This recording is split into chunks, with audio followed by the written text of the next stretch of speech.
అందరికీ నమస్కారం। రేపు వైఎస్ఆర్ గారి జయంతి వైసీపీ నాయకులు శ్రేణులంతా వైఎస్ఆర్ జయంతి జరుపుకునేకి అందరూ సిద్ధంగా ఉన్నారు। ఓకే, తాడిపత్రిలో కూడా వైఎస్ఆర్ జయంతి కార్యక్రమం చేపట్టారు। ఓకే, కార్యకర్తలు కానీ నాయకులు కానీ ద్వితీయ శ్రేణి వైసీపీ నాయకులు కానీ ఎవరైనా కానీ వైఎస్ఆర్ జయంతి జరుపుకోవచ్చు, మాకు ఎటువంటి అభ్యంతరం లేదు।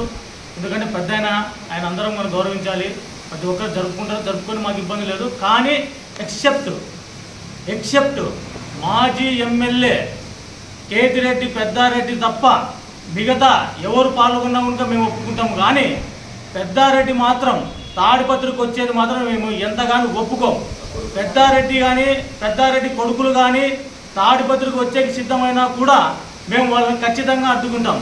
ఎందుకంటే ఈ భారతదేశంలో ఎన్నో పార్టీలు ఉన్నాయి, సిపిఐ ఉంది, చాలా మిగతా ప్రాంతీయ ప్రజలు చాలా ఉన్నాయి, ఎక్కడ ఎవరికి ఇబ్బంది లేదు। కానీ మేము పెద్దారెడ్డిని మాత్రం అడ్డుకుంటున్నామంటే ఆయన గతంలో తాడిపత్రిలో ఎమ్మెల్యేగా ఉన్నప్పుడు ఎన్ని అరాచకాలు చేశారో ప్రజలందరూ తెలుసు। మా పైన మరీ ముఖ్యంగా దళితులపైన దాడులు తెగబడ్డాడు, మైనారిటీ నాయకులపైన అక్రమ కేసులు పెట్టాడు, మహిళలను చూడకుండా 307 కేసులు పెట్టించి వాళ్ళని జైలుకు పోయే చరిత్ర పెద్దారెడ్డికి ఉంది। అదేవిధంగా మా నాయకుల్ని ఇంటి నుంచి బయటికి రానికోకుండా అడ్డుకున్నారు, ట్రాక్టర్ రిపేర్ చేద్దామని అడ్డుకున్నారు, ఏదైనా గుడికి పోవాలన్నా అడ్డుకున్నారు। మేము ఎక్కడ కాలు బయటికి పెట్టినా కూడా అక్రమంగా అడ్డుకున్నారు। కేవలం అది పెద్దారెడ్డి మాత్రమే। మేము చాలాసార్లు చెప్పాం, పెద్దారెడ్డి చేసిన అరాచకాలు కానీ అవినీతిగా ప్రజలందరూ చూశారు కాబట్టి మేమందరూ ఎంతో బాధపడ్డాం। మాలాంటి వాళ్ళు చాలామంది వందలాదిగా వేలాదిగా తాడిపత్రిలో ఉన్నారు।